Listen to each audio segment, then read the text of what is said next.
2 కప్పుల జొన్నల్ని తీసుకుంటున్నాను. నేను ఇక్కడ బియ్యం అనేవి వాడకుండా ప్రిపేర్ చేస్తున్నా. సో నీళ్లు వేసేసుకొని బాగా కడిగేసుకుందాము.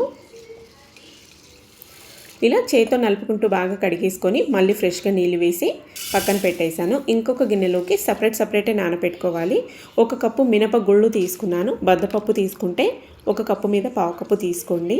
సో బాగా చేతితో నలుపుకుంటూ కడిగేసుకుందాం. నేను మెంతులు అలాగే పచ్చిశనగపప్పు వేసుకున్నాను. 1 గుప్పెడన్ని అటుకులు కూడా వేసాను. రెండింటిని ఇలా నానపెట్టుకున్నాను సపరేట్గా. నెక్స్ట్ డే చూద్దాము. సో లేదండి 5-6 గంటల తర్వాత చూద్దాము.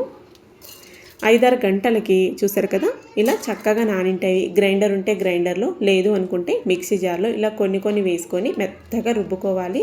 సో జొన్నలు 5-6 గంటలకే తొందరగా నానవు. కనీసం 8-9 గంటలు లేదా ఒక 10 గంటలన్నా నానాలి. సో నాకు టైం లేక 5-6 గంటల పాటు నానపెట్టుకున్నాను. ఇలా రెండింటిని బాగా మెత్తగా మిక్సీ పట్టి మిక్స్ చేసి పెట్టామంటే పొద్దునకల్లా చక్కగా పులుస్తుంది. BP, sugar, cholesterol and weight loss ఇలా చాలా రకాల హెల్త్ ప్రాబ్లమ్స్కి ది బెస్ట్ ఇడ్లీ రెసిపీ అని చెప్తాను నేనైతే ఇది. సో దీన్ని ఇట్లాగా బాగా మిక్స్ చేసుకొని నేను కావాల్సినంత బ్యాటర్ తీసుకున్నాను. మిగతాది ఫ్రిడ్జ్లో స్టోర్ చేసుకుంటూ ఉన్నాను. దీంతోనే మనము కావాలనుకుంటే దోశలు రకరకాల రెసిపీ చేసుకోవచ్చు. రుచికి సరిపడా ఉప్పు ఒక్కటే వేస్తున్నాను. బ్యాటర్ కూడా కరెక్ట్ కన్సిస్టెన్సీకి ఉంది. బాగా మిక్స్ చేసేస్తే సరిపోతుంది. ఇప్పుడు ఈ పిండిలో నేను ఒకటి యాడ్ చేశాను, అది చెప్పడం మిస్ అయింది. సో మీలో ఎవరైనా కనిపెడితే కనుక గెస్ చేసి కామెంట్ చేయండి. నేను ఆన్సర్ ఇస్తాను, కామెంట్ చేస్తాను, రిప్లై ఇస్తాను. సో బ్యాటర్ బాగా మిక్స్ చేసాం కదా, పొయ్యి మీద ఇడ్లీ పాత్రని ప్రీ హీట్కి పెట్టుకున్నాను. నీళ్ళు వేసి ప్లేట్లోకి ఆయిల్ కానీ నెయ్యి కానీ ఏమీ రాసలేను. నార్మల్గా నీళ్ళలో డిప్ చేసి బ్యాటర్ ఒకటే వేసాను ఇలాగా. సో 2 ప్లేట్లను సెట్ చేసి మూత క్లోజ్ చేసి 12-15 నిమిషాలు ఉడికించుకోవాలి మీడియం ఫ్లేమ్లో. చక్కగా ఇడ్లీలు రెడీ అయిపోతాయి చూడండి.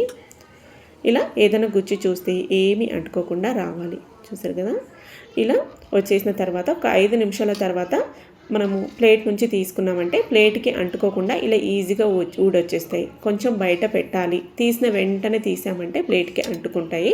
సో ఇలా చూసారు కదా, చాలా మెత్తగా స్పాంజీగా దూదిలాగా ఉంటాయి. సో ఇడ్లీ రవ్వతోనే, తెల్ల రవ్వతోనే కాకుండా, ఇడ్లీ తెల్ల బియ్యంతోనే కాకుండా ఇలా జొన్నలతో కూడా చేసుకోవచ్చు. మీకైతే రెసిపీ నచ్చింది అనుకుంటున్నా. మరి ఆలస్యం చేయకుండా మీరు కూడా ఇప్పుడే స్టార్ట్ చేసేయండి ఇలా జొన్నలతో ఇడ్లీలు చేయడం. ఇంట్లో చిన్న పిల్లలంటే 1.5 ఇయర్ 1 ఇయర్ బేబీ నుంచి పండు ముసలి వారి వరకు అందరూ తినొచ్చు. మరి ఇలాంటి మరిన్ని వీడియోస్ కోసం స్వీటీ కిచెన్ని ఫాలో అవ్వండి. బాయ్.